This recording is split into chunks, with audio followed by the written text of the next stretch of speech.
والأجيسون مالف دانغا أرغتو دبي جولتين مال تاتن مالف دبيخ نتي دانغا قدو دبني ركو نملا ما بالإفني ركو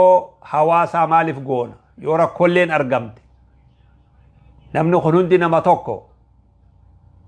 مالتو أدنو باسي غما غما واللولول چيسا ركو ولوتي يو فرماتا تقوني مال قبا مالف غما غما باني والفن يا جولتي نمني ميرا خيس جرو نمني يروخان أما ميرا آرا خيس جرو هاسوني خيخون اللين أكا إسان قل أمانان هاتو الإسون نرنجرو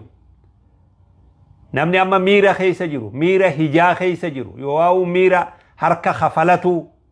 خيس نمني جرو هاسوا خيخان اللي أكمتي أكا إني لالو ربو بتوكيكاتو بيغ هاتو مي بيّنت يا إلمان كيا مي بيّنت مي مالف غما باتني غند باتني ما ولولتن مالف والفتن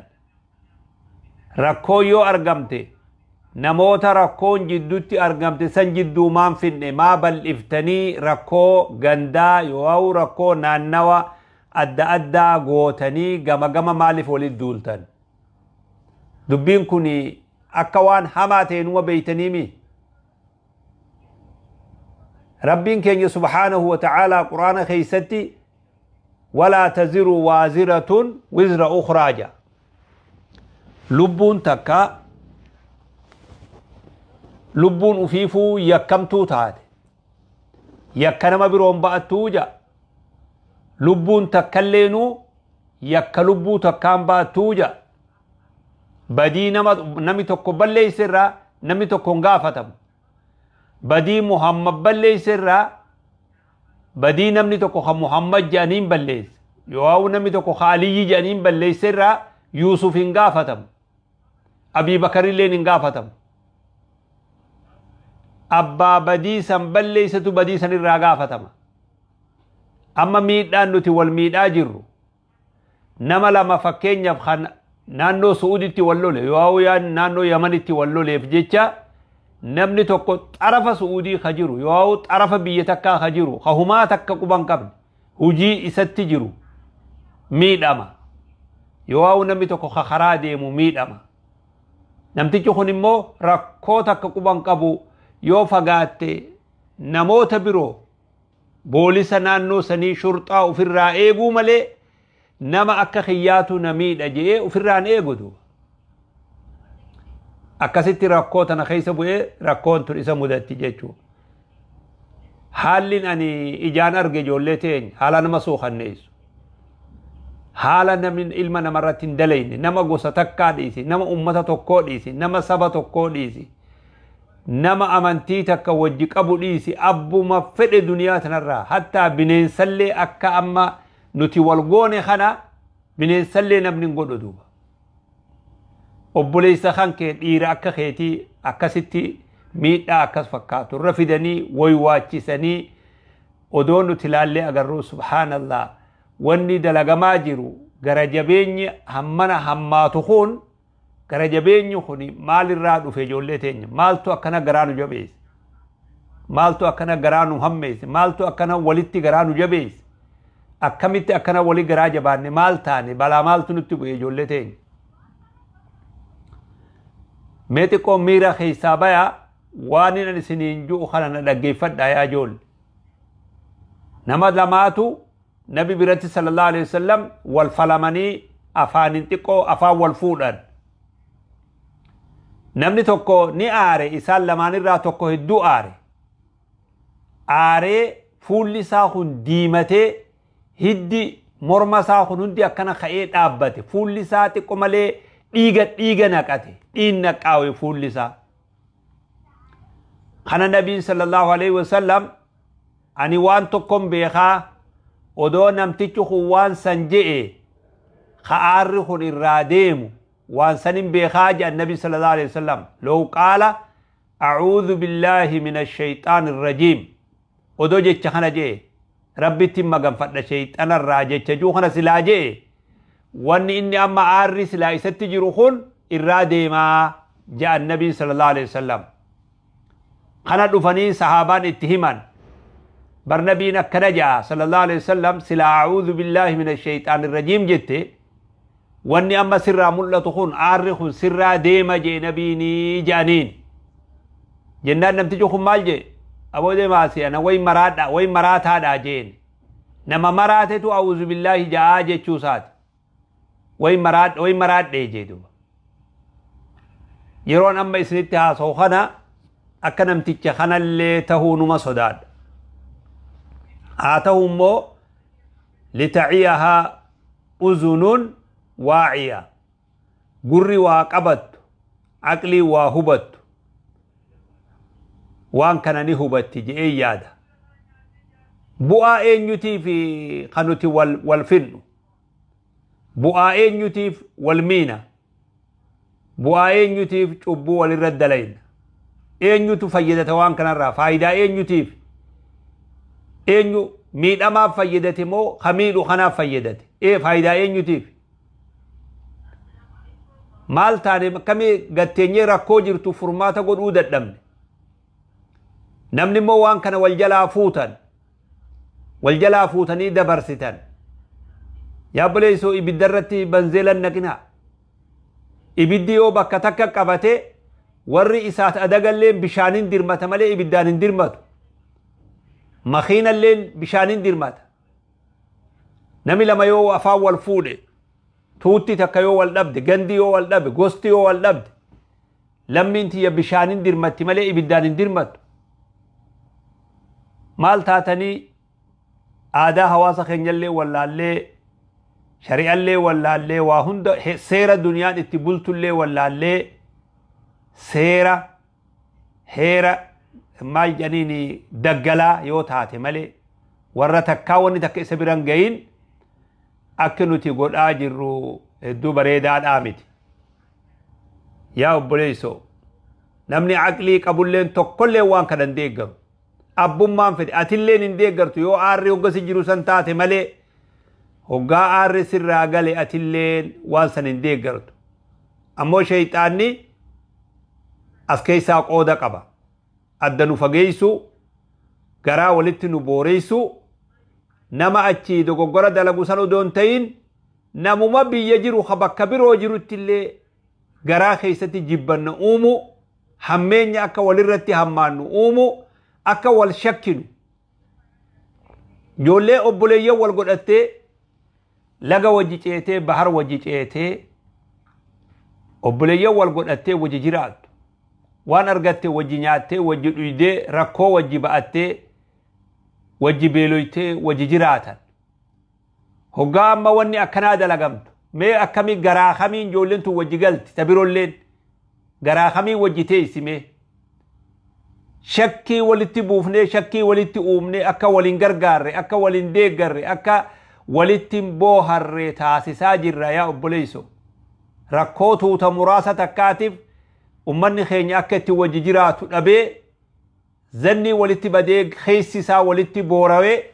namni wajji yaa'ulleen haga wal shakku takka yoo garaa keessaa qulqullina hanga dhabu takka balaan akkasii nu mudatte yaa ijoollee teenya namoonni adda addaa ka bakka adda addaa jirtan haasawni afaan keessanirraa bahu haasawa bareedaa haa ta'u haasawa balaa dhaamsu haa ta'u haasawa ibidda dhaamsu haa ta'u هاسوا أرار أمة جدت في دهاته إن العبد لا يتكلم بكلمة من سخط الله لا يلقي لها بالا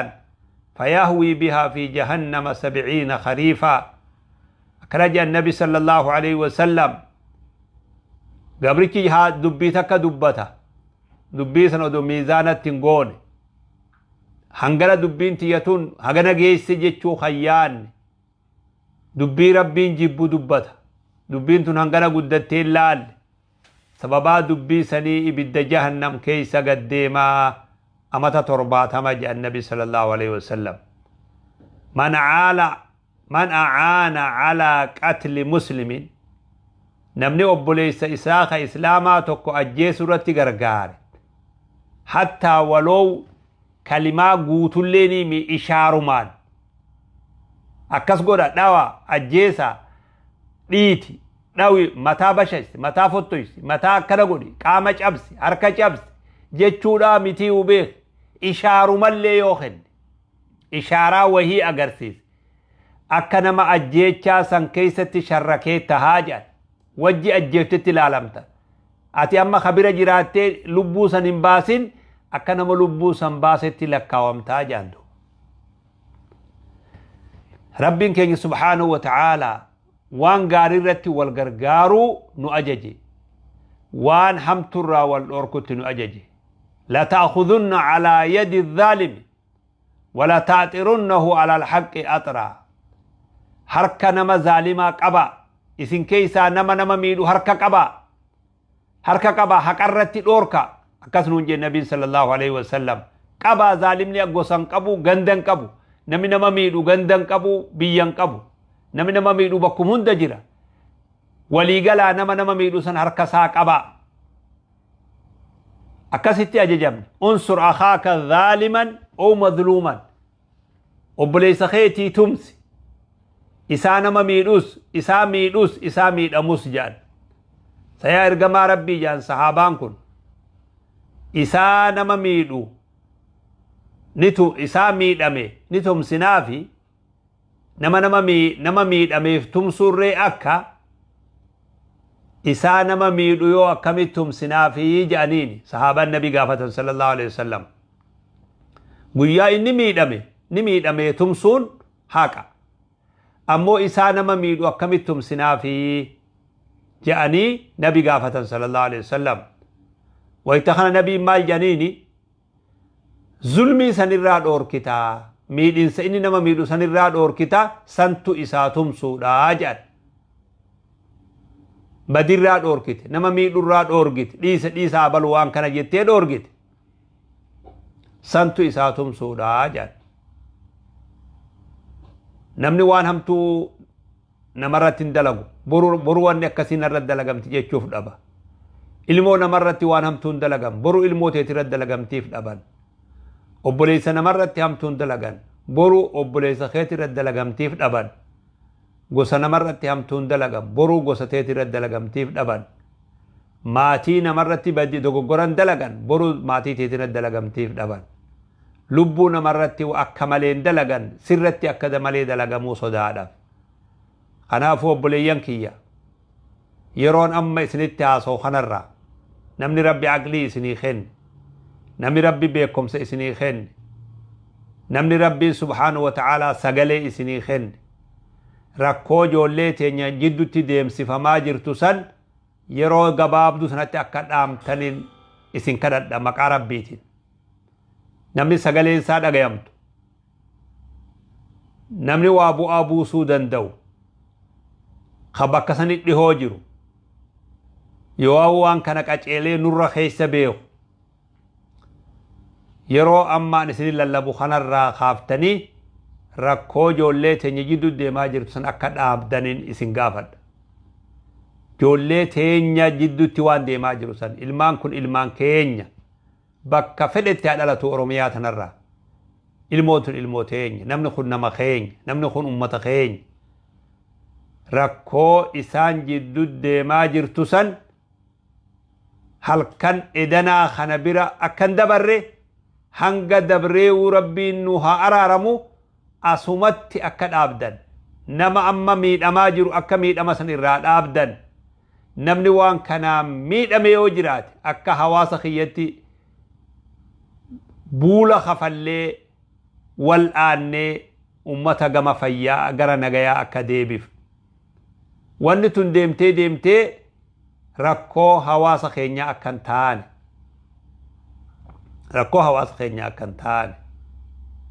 wanni kun deddeebi'aa jirti deddeebitee amatuma baranaa kana keessa amatuma kana ka amma fixaa jirru kana 2016 ta'ee 17 ta'ee 2024 ta'ee 2046 jennus akka hijirattis amata dabarsine kanarraa ilaa har'atti wanni kun yeroo hedduu nurra deddeebi'aa jirti. Wanni deddeebi'aa jiru kun immoo waan bareedaadhaa miti. Wanni kun lubbuu namaati, qaama namaati. Yaa obboleessa kan kee tokko akkuma ati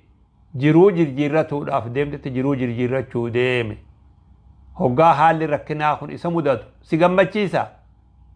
Hoggaa nuti miidiyaa irratti as baafnee ilmaan xixiqqaa kana ijoollee tana miidiyaa agarsiisaadha, waraabaadha, viidiyoo waraabaa hoggaa nuti wal miinu kana haati as jirtu, haati ilmoo san dhalte, abbaan ilmoo san dhale, warri ilmoo san qabu maaltu itti dhagama yaa obboleessoo? Abbaa ilmoo sanii qofaami, haadhallee qofaami. Namumti waan kana arge maal nuun ja'a miidiyaa irratti? Ummata akkam nuun ja'a? Akkamin nu madaala? Akkamin madaalamaa jirra? Maal godhaa jirra yaa ijoollee tiyya? Yaa ijoollee tiyya maal godhaa jirra? Maal jirra? Maal taane? Balaa maalumaan nu bu'e? Balaa maaltu nu bu'e? Balaan tun hoggu takka ol kaati gad deebiti. Nama meeqaas gidduu dhabaa jirra? Nama meeqaatu qaama isaa hanqaama hir'ataa jira? Nama meeqaan lubbuu dhabaa jira? Nama meeqa qabeenyi isaa badaa jira? Nama meeqaatu akhiraa dhabaa jira? Nama meeqaatu rabbi dhabaa jira? Yaa boo rabbi haa sodaannu, gama rabbi haa deemnu yaa obboleeyyan islaamaa. Rabbi haa sodaannu. Aboo ummata nu daawwatuuf illee kabajaa haa goonu. Ummata keenya illee kabajaa haa goonu. Diin illee kabajaa haa goonu. Badii amma ijoollee teenya jidduutti deemaa jirtu tana yeroon amma isinitti haasa'u kana booda namni tokkolleen akka hin miidhamne. Namni ijoollee akkasi qabee harkaa qabdus yeroon amma sitti haasa'u kanarraa ijoollee san gallakkisitu. Warri wal miidhaa jirtan miidhaa walirraa dhaaba. Rakkoo argamte gattaa'aa waliin haasawaa akka itti haasoytan ni beeytani. Nutillee yoo afaan wallaallee isinirraa fagaanne isin ammoo akka itti haasoytan beeytani. Akka itti wal araarsisanis ni beeytani. Aboo teessanii ijoollee walitti hin eeginaa. Yoo gama baatanii isinis gama tokkoo gortanii tokkos gama tokkoo goree daranuu dubbiitin akka oowwitun taasisinaa. Yaa obboleessoo gara dubbiitin itti dhumtu, gara itti namni nagayaatti argatu, gara itti namni walitti araaramu, gara sanitti fuula haa deebinu. Bakka dubbiin irraa kaate ani hin beeku, isin ammoo beekutu mala. Ani immoo miidhuma namni wal miidhu arge waan san garaan na ba'atuu dadhabe. Waan sanin taa'ee ilaaluu dadhabe. Ijoollee tiyyata miidhamtu, ijoollee tiyyata wal miidhu akka itti cal'isu wallaale akka abbaa tokkotti. Eessarraa dubbiin kun kaate? Eenyutu dogoggora badii qabaa? Eenyutu waan kana eegalee? Eenyurraa kaatee? Haqiiqatti ani keeysan beeku duuba. Isin ammoo wal beeytan. Yoo fagaate namuma lamarraa kaati gaa wanni kanaa silaa waa ummatarraan kaatu. Rakkoo nama lama jidduutti argamte. Bal'ifnee akka amma mudanne kana muduun waa aqliidhaa miti. Mee hoggu takka aqliitti deebi'a. Aqlii teenya ta rabbi nuu kenne tanaa yaadaadha. Rakkoo tana gama furmaata akka naagootanin dhaamsisni dabarsa. Warri wal lolaa jiru lola san ammumarraa akka dhaabdan. Namoonni birootis dirmattanii waan kana jidduu seentanii akka dhaabsiftan. Warra wal dhabe kana